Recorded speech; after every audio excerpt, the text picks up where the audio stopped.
Pag gusto nyo maging matino ang breeding activity ninyo, kung gusto ninyong gawing career ang pag-breeding, dapat mag-umpisa kayo lagi sa tama. Hindi ko sinasabing bumili kayo ng mahal. At lalong hindi ko sasabing bumili kayo ng mura.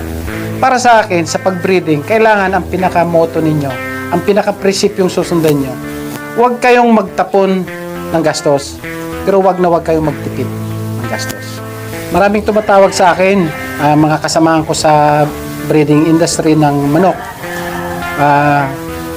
Ang concern nila tulad din ng concern ko. Maraming namamatay, mayroong heat stroke, tsaka minsan halak. Marami pang iba. Tapos tanong sa akin, paano mo ba mini-maintain at ano ba ang mortality mo? Papasalamat naman ako sa breeder ko. Ang alam ko, ang mortality is very negligible.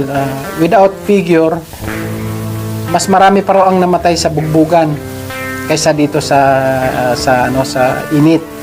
Although na talagang ito yung isa ito sa mga summer na matindi ang init. Personally na ko 'yon. Naobserbahan ko 'yon.